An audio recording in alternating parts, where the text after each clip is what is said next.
किसी इंसान के पीछे भागकर अपने वैल्यू कम मत करो, क्योंकि जो आपका है आपको छोड़कर नहीं जाएगा। नफरत की एक बात बहुत अच्छी है कि ये मोहब्बत झूठी नहीं होती। कितनी अजीब बात है ना, लोग कुछ पल खुश रहने के लिए पूरी जिंदगी दुखी रहते हैं। सबको बस यही लगता है मेरी वाली अच्छी है। शरारतें करो, साजिशें नहीं। जब इंसान का दिल टूटता है, ना सिर्फ दिल ही नहीं टूटता, उसके साथ उसका भरोसा और लगाव भी टूट जाता है। सिर्फ आपसे होता है, परम शत्रु से भी खतरनाक होता है। ये गलत दिशा में भटका हुआ मन रिश्तों को इस कदर आजमा चुके कि अब अकेलेपन से मोहब्बत हो गई है किसी के लिए। इतना टूटना भी क्या, टूटना खुद के लिए मुस्करा नहीं पाए। हमेशा किस्मत खराब नहीं होती, कई बार फैसले गलत होते हैं। लोग थोड़े से काबिल हो जाते हैं तो दूसरे बेवकूफ समझने लगते हैं। आदमी के शब्द नहीं बोलते बल्कि उसका वक्त बोलता है। ना जाने किस बातें से इंसान को नाज है कि आखिरी सफर के लिए दूसरों का मोहताज है। नजर भी क्या चीज है, ये उसी को ढूंढती है जो उसे नजरअंदाज करता है ताल्लुकात बढ़ाने। ये तो कुछ आदतें बुरी रखो, वैब ना हो तो कुछ लोग महफिलों में नहीं बुलाते। रिश्तों की खूबसूरती एक दूसरे की बात समझने में है। खुद जैसा इंसान तलाश करोगे तो अकेले रह जाओगे। आज के जमाने में ज्यादा अच्छा बिल्कुल भी अच्छा नहीं, गिराने वाले अपने हो तो संभलने में बहुत वक्त लगता है। आज के जमाने में लोग आपकी कदर तब करते हैं जब उनको को आपकी जरूरत है। खुश रहना सीखो इससे पहले कि उदास राहिला आपकी आदत बन जाए। कोई आपसे कही आप बदल गए हो तो 95% चांसेस ये है कि आपने वो चीजें करना बंद कर दी जो उन्हें आपसे चाहिए थी। बाकी आपने कुछ नहीं बदला। लौटे वो लोग हैं तो रूठ कर चले जाते हैं, टूट कर जाने वाला कभी लौट कर नहीं आता। कुछ लोग हमारा दिल रोज दुखाते हैं लेकिन हम उनसे बात कर करके खुश हो जाते हैं। जो अपनों के सताए होते हैं, अपनों के ठुकराए होते हैं, वो बहुत कठोर हो जाते हैं, दिल से भी और बोली से भी। उम्मीद तकलीफ बहुत देती है, पर ना जाने क्यों इस दिल को फिर उम्मीद होती है। बनावटी रिश्तों सो का गुनाह बेहतर है कि आप अकेला रहना सीखो। अगर हम प्रतिबद्ध हैं तो हम एक ऐसी दुनिया बना सकते हैं जिसमें पूर्वाग्रह बहुत कम होगा और परिणामस्वरूप संघर्ष भी बहुत कम होगा। ध्यान का मकसद आपके अंदर आवश्यक माहौल बनाना है ताकि आप आनंद और शांति में जिएं और इसके फलस्वरूप आपकी प्रतिभा को उजागर करें। बड़ा काम करने का एकमात्र रास्ता है, वह है आपके काम से प्यार करना। अंधेरे को अंधेरे से नहीं निकाला जा सकता, नफरत को नफरत से नहीं निकाला जा सकता, केवल प्यार ही इसे निकाल सकता है। मैं असफल नहीं हुआ हूँ, मैंने बस 10,000 ऐसे तरीके ढूंढे हैं जो काम नहीं करते। जीवन में महानता का सबसे बड़ा शौक नहीं ये होता है कि हम कभी नहीं गिरते, बल्कि हम हर बार गिरकर उठते हैं। शिक्षा सबसे शक्तिशाली हथियार है जिसे आप दुनिया को बदलने के उपयोग कर सकते हो। विश्वास करो कि आप कर सकते हो, तब आप आधी यात्रा पूर्ण कर चुके हो। खुशी कुछ तैयार नहीं होती, यह आपकी खुद की क्रियाओं से आती है। आप दुखों को गिनने बैठ जाओगे, जाहिर है खुशियों की गिनती भूल जाओगे। सब्र कोई कमजोरी नहीं होती है, ये वो ताकत होती है जो सब में नहीं होती। बुरा वक्त रुलाता है, मगर बहुत कुछ सिखा कर जाता है।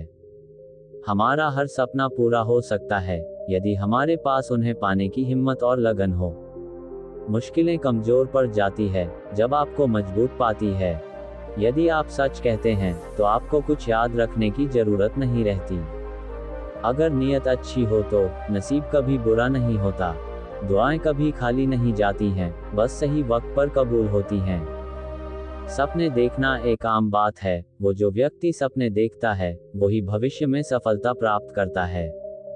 सीखने की कोई उम्र नहीं होती है, इसलिए रोज कुछ ना कुछ नया सीखते रहें। निंदा उसी की होती है जो जिंदा है, मरने के बाद तो सिर्फ तारीफ होती है। दूसरों की नजरों में अच्छा बनने से अच्छा है खुद की नजरों में अच्छा बने। कुदरत ने हमें हीरा बनाया है, बशर्ते जो घिसेगा वही चमकेगा। मन का झुकना भी बहुत जरूरी है, सिर्फ सर झुकाने से भगवान नहीं मिलते। मुसीबतें जब करीब आती हैं तभी हमें अंदर मजबूती के करीब ले जाती हैं। अगर आप हार नहीं मानते तो आपको कोई नहीं हरा सकता। यकीन मानिए, एक सच्चा इंसान कभी भी किसी से नफरत नहीं कर सकता। यकीन करना सीखो, शक तो पूरी दुनिया करती है। सफलता हमारा परिचय दुनिया को करवाती है और असफलता हमें दुनिया का परिचय करवाती है। बड़ा लक्ष्य प्राप्त करने के लिए बस एक मजबूत सोच की जरूरत पड़ती है।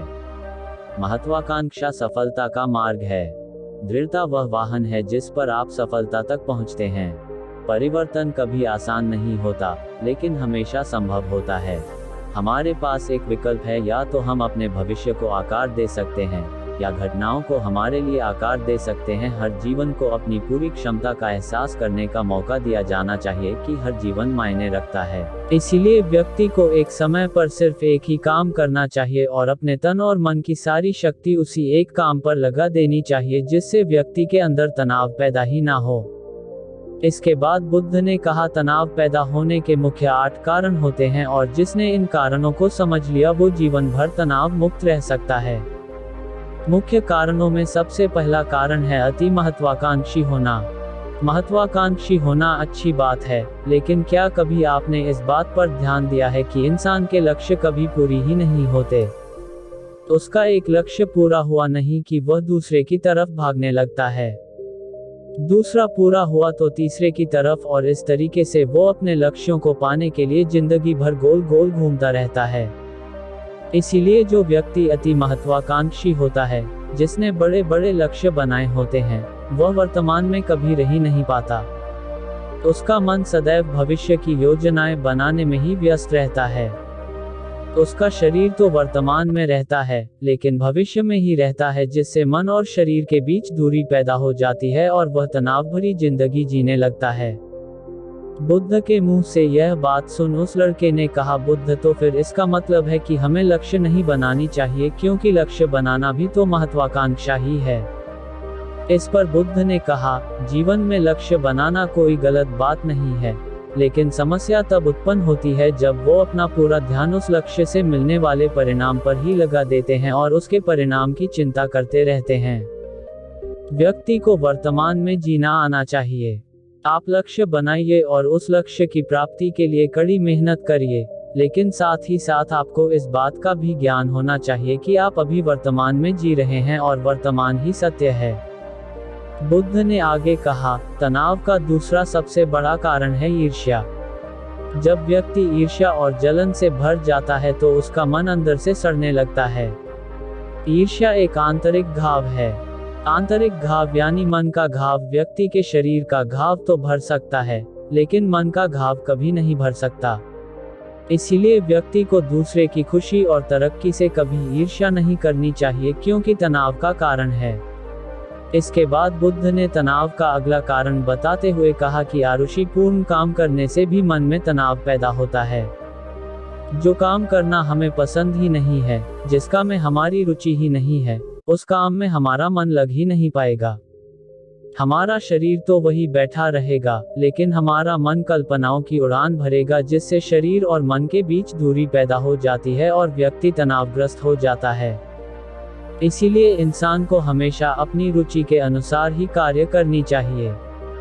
अगर व्यक्ति ने ये पता कर लिया कि उसे कौन सा काम करना पसंद है और वो उसी काम को अपने जीवन का लक्ष्य बना लेता है, तो फिर वो काम उसके लिए काम नहीं बल्कि खेल बन जाता है। फिर बुद्ध ने कहा, तनाव का चौथा कारण होता है किसी दूसरे से अच्छा रखना। बुद्ध ने उस व्यक्ति की ओर इशारा करते हुए कहा, एक पिता होने के नाते तुम्हारी अपने पुत्र से बहुत सी अपेक्षाएं होंगी कि तुम्हारा पुत्र एक बहुत ही कामयाब इंसान बने, तुम्हारा नाम रोशन करे, जैसा तुम चाहते हो उस तरह का जीवन जिए, तुम्हारी हर बात मानी। लेकिन क्या आज तक कभी किसी की सारी अपेक्षाएं पूरी हुई है? जब भी कोई व्यक्ति किसी दूसरे से कोई अपेक्षा रखने लगता है तो वो अनजाने में अपने लिए तनाव पैदा करने लगता है। जरा सोचो कि अगर तुम्हारा बेटा तुम्हारे अनुसार काम नहीं कर रहा और वो नहीं बन पा रहा जो तुम उसे बनाना चाहते हो, तो निश्चित रूप से तुम्हारे दिमाग को तनाव पकड़ लेगा। तुम तनाव से भरा जीवन जीना शुरू कर दोगे और इस तनाव के बस में आकर तुम ऐसा व्यवहार करोगे, ऐसी बातें करोगे कि तुम्हारा अपने पुत्र के साथ संबंध और भी खराब होता चला जाएगा। इसीलिए व्यक्ति को जितना हो सके उतनी कम अपेक्षाएं दूसरों से रखनी चाहिए, और अगर पूरी तरह से तनाव मुक्त रहना है तो दूसरों से अपेक्षा रखना ही बंद कर दो। इसके बाद बुद्ध ने कहा कि शारीरिक कष्ट भी इंसान के तनाव का एक कारण होता है। जब व्यक्ति किसी शारीरिक पीड़ा से गुजर रहा होता है तो उसका पूरा ध्यान बस अपने उस शारीरिक दर्द पर होता है और वो पूरे दिन बस उसी के बारे में सोचता रहता है, जिससे उसका मन दुख के विचारों से भर जाता है और ऐसी स्थिति में व्यक्ति तनावग्रस्त रहने लगता है। यह सुन उस व्यक्ति ने कहा कि हे बुद्ध, शारीरिक दुख तो किसी भी व्यक्ति को हो सकता है, तो फिर क्या हुआ? व्यक्ति जीवन भर तनाव में ही जिएगा? इसका जवाब देते हुए बुद्ध ने कहा कि इंसान को ये बात समझनी चाहिए कि हमारा जीवन दुखों का आधार है। जैसे जैसे हमारा जीवन आगे बढ़ता है, इसमें दुख आते हैं, बीमारियां आती है और फिर अंत में मृत्यु भी आती है। तो बीमारियां इंसान के जीवन का अभिन्न अंग है, कोई इनसे बच नहीं सकता। बस किसी किसी के जीवन में ये समय से पहले आ जाती है तो किसी के बाद में पड़ाती सबको है। जब इंसान का मन इस बात को अच्छे से समझ लेगा तो फिर वह अपनी बीमारी के बारे में सोचकर ज्यादा तनाव नहीं लेगा, क्योंकि यह हमारे जीवन का अभिन्न हिस्सा है और इसके लिए व्यक्ति को शारीरिक रूप से भी अभ्यास करते रहना चाहिए।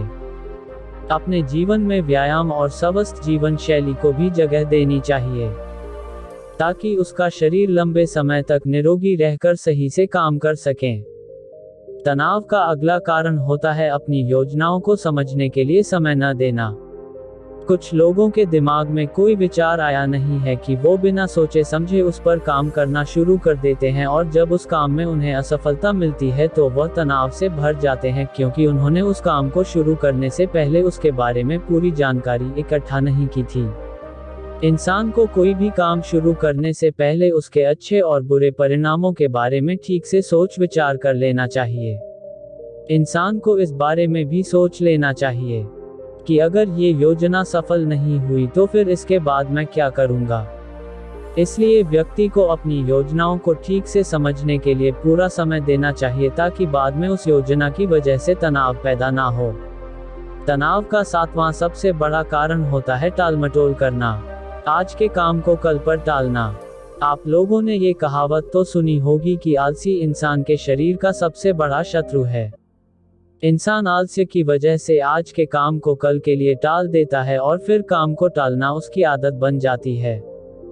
काम को कल पर टालने वाले व्यक्ति का काम कभी भी समय पर पूरा नहीं हो पाता, और अगर किसी तरह से पूरा हो भी जाता है तो वह उतना अच्छा नहीं हो पाता जितना अच्छा उसे किया जा सकता था। और फिर यह बात व्यक्ति के अंदर तनाव पैदा करती है। लेकिन काम को टालना या काम को एकदम अंत समय पर करना एक आदत है, इसीलिए व्यक्ति ना चाहते हुए भी बार बार अपनी इस आदत का शिकार बन जाता है और काम को टालता रहता है, और फिर जब काम की समय सीमा पास आ जाती है तो वह तनाव से भरकर काम को पूरा करने का प्रयास करता है। इसीलिए तनाव मुक्त रहने के लिए व्यक्ति को काम को टालने की आदत छोड़नी पड़ेगी, और यह तभी संभव है जब व्यक्ति काम को समय से पहले खत्म करने का निश्चय करें। सबसे आखिरी और सबसे प्रमुख कारण जो तनाव का होता है वो है ज्यादा सोचना। लगातार सोचते रहना भी एक बीमारी है, और यह उस व्यक्ति में सबसे ज्यादा पाई जाती है जो कपोल कल्पनाएं करता है, जो अतीत की घटनाओं और भविष्य की बातों के बारे में सोचता रहता है, जो बेवजह के अनुमान लगाता रहता है। इसीलिए व्यक्ति को ज्यादा सोचने की आदत पर लगाम लगाना चाहिए। इसके लिए जितना हो सके खुद को काम में व्यस्त रखना चाहिए और हर दिन ध्यान का अभ्यास करने को अपने जीवन का हिस्सा बना लेना चाहिए। बुद्ध के मुंह से यह सारी बातें सुनकर उस व्यक्ति ने हाथ जोड़कर कहा, बुद्ध, मेरा पुत्र तो अभी मात्र 20 वर्ष का ही है और इसमें अभी इतनी समझ भी नहीं है कि यह आपकी बताई सारी बातों का एक साथ पालन कर सकें। आप कृपया करके तनाव मुक्त रहने का कोई आसान सा तरीका बता दें, जिससे मेरा बेटा उसका अनुसरण भी कर सके और तनाव मुक्त भी रह सके। उस व्यक्ति की यह प्रार्थना सुन बुद्धि ने कुछ सोचते हुए जवाब दिया, अगर तुम इतनी सारी बातों का पालन नहीं कर सकते तो इसके लिए एक बहुत ही आसान विधि है। तुम एक बार मैं एक काम को करने पर ध्यान लगाओ भी काम कर रहे हो, तो उस समय पर सिर्फ उसी काम को करो, सिर्फ उस पर ही अपना पूरा ध्यान लगाओ, और अगर तुम्हारा मन इधर उधर भटक जाता है तो जैसे ही तुम्हें याद आए उसे वापस फिर उसी काम में लगा दो। ये सबसे आसान और अच्छा तरीका है तनाव मुक्त रहने का। जब तुम भोजन करो तो उस समय सिर्फ भोजन ही करो, उसके पूरे स्वाद का आनंद लो, उसी अनुभव करो। जब चलो तो अपना पूरा ध्यान सिर्फ चलने लगा दो। इससे तुम्हारा मन और तुम्हारा शरीर दोनों एक जगह पर केंद्रित रहेंगे। दोनों के बीच दूरी पैदा नहीं होगी, जो कि तनाव का मुख्य कारण होती है।